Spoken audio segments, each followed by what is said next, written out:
Mississippi-n élt egy icipici édes farmerlány. Szép volt, mint a mese volt is, szerelmese Isten tudja hány. Hívták a leányt Aninak, szívét facsarta annyinak.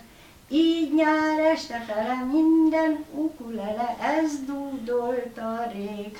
Ó, bébé, Ani, hogy tudtál itt hagyni? Úgy érzem, meghalok a lányért. Ani elutazott, mindenki zokogott, Joe egy szót sem szólt. Egyszer,